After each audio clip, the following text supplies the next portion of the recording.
샌프란시스코 남부에 이 로스 알토힐이라는 꽃마을이 있습니다.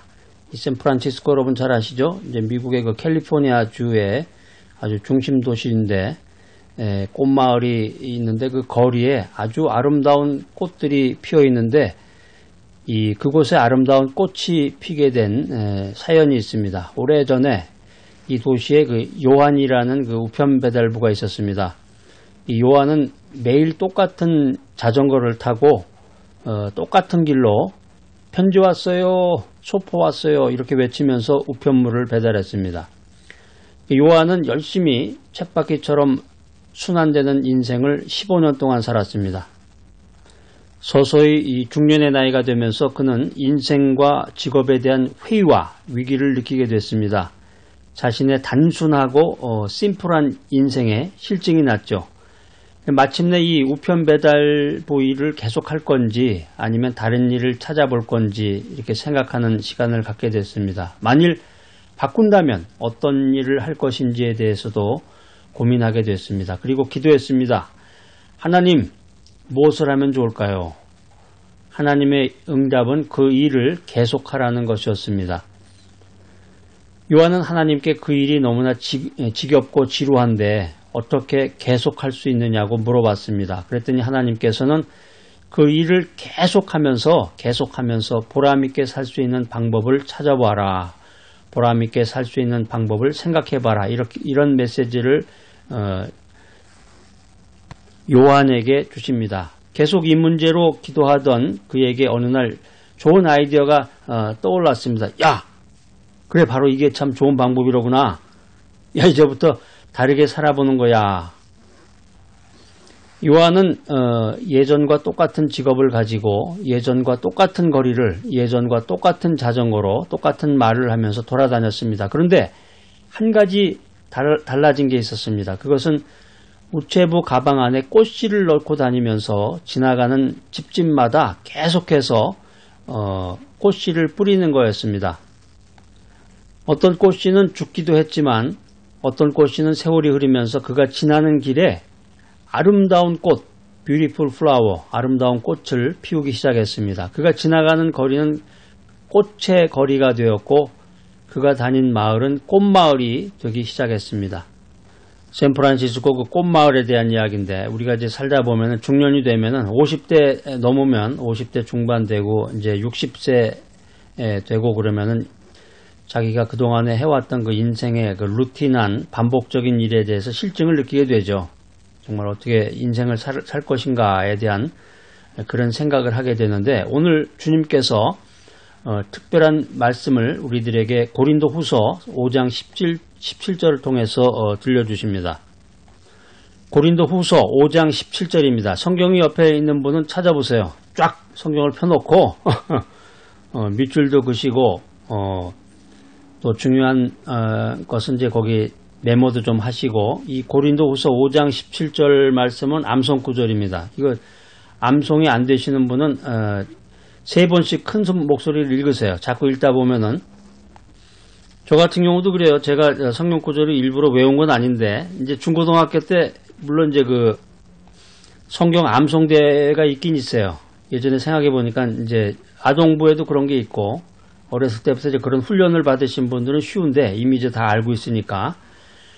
그런데 그런 과정을 거치지 않고 이제 성인이 돼서 대학교 졸업한다든가 이제 나이가 들어서 성인이 돼서 교회 생활을 하고 기독교 믿음 생활을 하신 분들은 이 암송해라 찬송가를 암송해서 부른다. 이게 참 굉장히 부담스러운 건데 어렵게 생각하지 마시고 시험 본다고 생각하지 마시고 큰 목소리로 3번씩 읽으시면은 몇 번 하다 보면 저절로 외워집니다. 도전하라. 여러분들 그 성경 말씀은 꼭 암송하시는 게 좋아요. 고린도 후서 5장 17절. 그런즉 누구든지 그리스도 안에 있으면 새로운 피조물이라. 이전 것은 지나갔으니 보라 새 것이 되었도다. 그 성경 말씀을 이제 암송도 하지만 이 말씀에 이 어디에 적혀 있는지도 아셔야 돼. 이게 고린도 후서 5장 17절이구나. 그래서 이제 교회마다 조금 다르긴 한데 주보에 보면 이 성경 구절 써 있죠. 근데 이제 고린도 후서 5장 17절 이렇게 써져 있는 주보도 있고 또 어느 주보는 이제 고후 이게 이제 약자입니다. 이게 이제 세계적으로 이제 그 정해놓은 규약이 있는데 고린도 전서는 고전이고 고린도 후서는 고후. 우리가 인생 살면서 지난 한 해를 은혜 가운데 보내게 하시고 새로운 날들을 우리 모두에게 허락하신 하나님께 감사와 영광을 돌립니다. 새해를 맞는 여러분과 여러분의 가정에 하나님의 놀라운 은총이 함께 하시기를 축복합니다. 새해에는 여러분의 가정이 화목하시기 바랍니다. 새해에는 여러분 모두가 건강의 축복을 누리시기를 바랍니다. 새해에는 여러분의 기업이 날로 번창하는 복을 누리시기를 바랍니다. 새해에는 무엇보다도 하나님을 사랑하며 하나님의 충성된 종들이 되시기를 바랍니다. 새해에는 여러분의 마음이 하나님께서 주시는 평안과 기쁨으로 넘치시기를 바랍니다. 자, 어떻습니까? 우리가 서로를 향해서 복을 빌어주고 덕담을 할 수 있다는 것이 정말 귀하구나.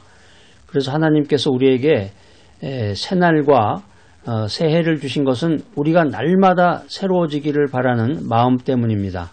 그 마음이 중요해요. 마음이 중요한데 오늘 제 성경 말씀이 그런즉 누구든지 그리스도 안에 있으면 새로운 피조물이라 이전 것은 지나갔으니 보라 새 것이 되었도다. 하나님의 말씀은 언제나 우리에게 희망을 주고 우리의 마음을 새롭게 만들어 주십니다. 말씀을 통해서 우리 모두가 마음을 새롭게 해야 되겠습니다. 할렐루야. 예수 그리스도께서 우리 모두를 새롭게 하십니다. 행복은 어디 있을까? 행복은 찾는 자만이 누릴 수 있도록 은밀한 곳에 두라는 하나님의 명을 받은 이 천사들이 긴급회의를 가졌습니다. 바다 깊은 곳에 두자는 주장이 나왔고 또 다른 천사는 높은 산에 두자. 그런데 교활하고 야망 있는 인간이 그 정도는 쉽게 찾을 거야. 뭐 이런 의견들이 나와서 무산돼 버렸는데 갑자기 어떤 천사가 인간의 마음에 두는 것이 어떨까 이런 제안을 합니다. 인간은 욕심 때문에 자기 마음을 잘 볼 수 없을 거야. 그래서 이 천사가 말한 그 안이 만장일치로 통과가 되어서 행복은 인간의 마음 깊은 곳에 있게 되었다라는 것입니다. 참 재밌는 이야기예요. 자, 오늘 그 고린도후서 5장 17절에 나오는 그 누구든지 그리스도 안에 있으면 이 말씀이 모든 사람에게 적용되는 이 보편적인 진리다라는 것입니다. 그런데 이 말씀이 1차적으로는 이제 이 말을 한 사람이 사도 바울이기 때문에 1차적으로는 사도 바울이 자기 자신에게 이 적용시킨 경험적인 진리라는 것이죠. 누구든지 이 말 속에 사도 바울이 나 같은 사람도 라는 의미를 담고 있다고 우리가 짐작해 볼 수가 있습니다. 사도 바울이 어떤 사람이에요? 그리스도를 핍박하고 예수를 믿었던 사람들을 그냥 막 고발하고 잡으러 돌아다녔던 사람이잖아요. 자기가 온 정성을 다해서. 그러니까 정말 대단한 사람이야. 쉽게 간단하게 얘기하면 그리스도를 핍박하고 그리스도의 교회를 박멸하려고 했던 죄인입니다. 근데 사도 바울이 이런 얘기를 하는 거예요. 나 같은 사람도 그리스도 예수 안에 있으면 새로운 피조물이 된다. 이렇게 하나님의 화목하게 하시는 역사를 전하는 그리스도의 사신이 된다. 이 놀라운 사실을 사도 바울이 증언하고 있습니다. 자, 17절 다음에는 몇 절이 있죠? 18절이 있습니다. 여러분들이 성경 보실 때 되게 이제 그 한 구절만 이렇게 딱 떼가지고 그렇게 보는 경우가 많은데 아주 중요한 것입니다. 한 구절을 집중해서 본다는 게 중요한 건데 한 구절만 보실 게 아니라 그 성경의 전후를 이렇게 보셔야 돼. 같이 5장 17절입니다. 그러면 16절, 18절을 같이 보시고 또 시간적인 여유를 내셔가지고 고린도후서 5장 전체를 이렇게 쭉 한번 보시면서 그 본문 텍스트의 그 의미를 집중적으로 연구를 하셔야 됩니다. 자, 고린도후서 5장 18절 모든 것이 하나님께로서 났으며 그가 그리스도로 말미암아 우리를 자기와 화목하게 하시고 또 우리에게 화목하게 하는 직분을 주셨으니 여기 18절에서 우리가 세 가지 사실을 확인하게 됩니다. 첫 번째는 우리의 인생이 새로워지는 것은 하나님으로부터 오는 은혜의 역사다는 것입니다. 우리의 인생이 새로워지는 것은 정초에 강원도 정동진 같은 데 가서 그 일출을 보면서 그 느낌을 받아야죠. 느낌을 보면서 인생이 새로워지는 것입니다.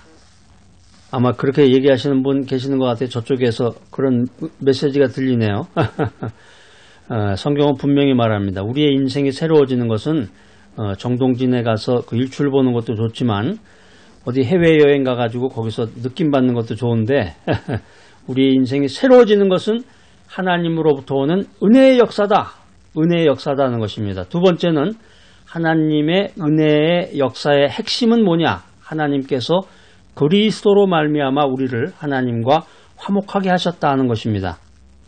자, 세 번째 요지는 뭐냐면 우리에게 화목하게 하는 직분을 주셨다. 여기서 이제 우리라고 하는 말은 1차적으로는 사도 바울을 가리키는 말인데 이게 이제 모든 믿음의 성도들에게도 적용될 수 있는 말입니다. 자, 이 메시지 들으신 여러분들, 지금 우리가 새로운 마음으로 예수 그리스도께서 이 세상에 오신 그 의미, 예수 그리스도께서 이 세상에 오신 그 미닝을 되새기면서 예수님을 올바르게 영접해야 됩니다.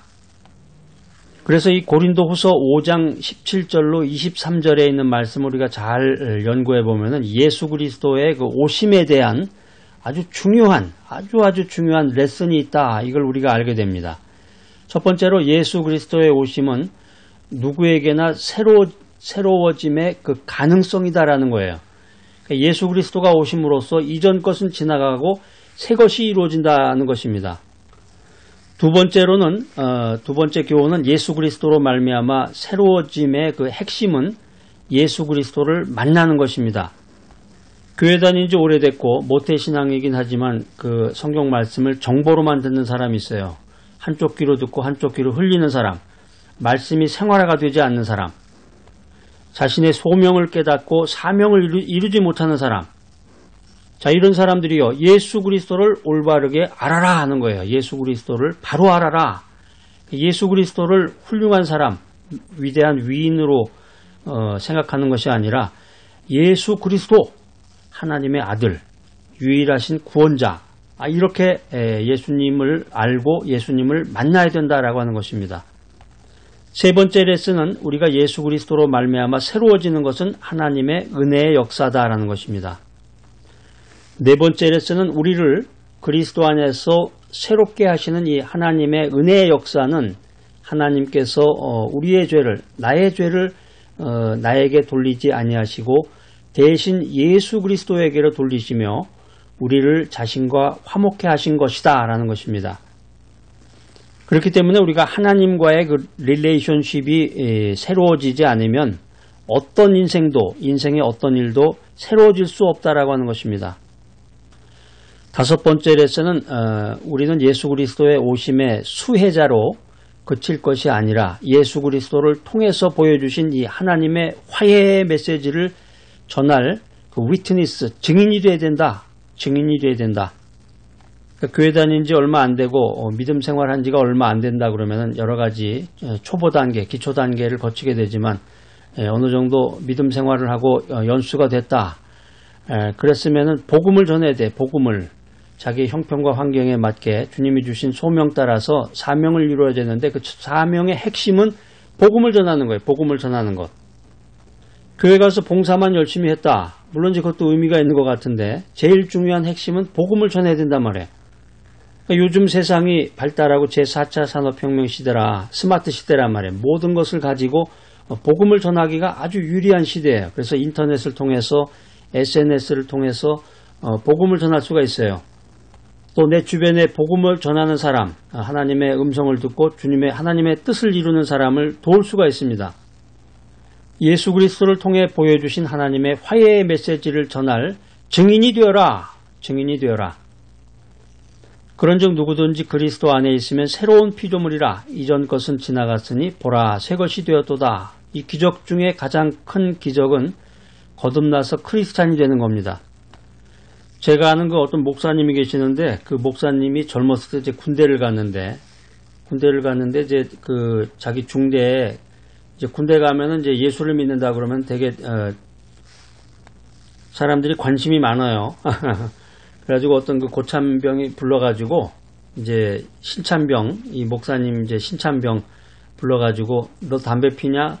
그러니까 저는 담배 안 핍니다. 교회 다닙니다. 그랬더니 교회 다녀?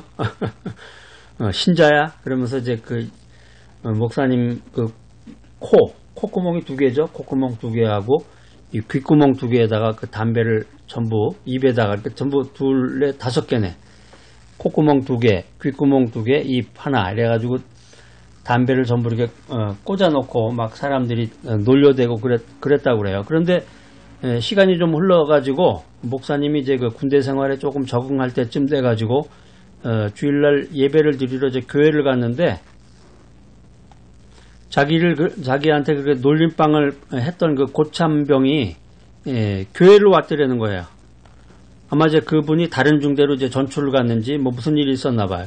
그래 깜짝 놀라가지고 이렇게 보니까 그분이 군종이 돼가지고 중대 군종이 돼서 그렇게 새로운 인생을 살고 있었다는 건데 기적 중에 기적이 거듭나서 크리스찬이 되는 것이다 라는 거예요. 우리가 믿음 안에서 거듭나면 무기력을 버리고 열심을 얻게 됩니다. 공포를 버리고 용기를 얻게 됩니다. 의심을 버리고 믿음을 얻게 됩니다. 미움을 버리고 사랑을 갖게 됩니다. 이 모든 것이 예수 그리스도의 은혜다는 것입니다. 자, 오늘 이 메시지 들으시는 여러분 모두가 예수 그리스도를 삶 속에 영접하고 새로운 마음을 품고 새로운 인생을 살아가기를 결단하는 여러분 모두가 되시기를 간절히 소망합니다.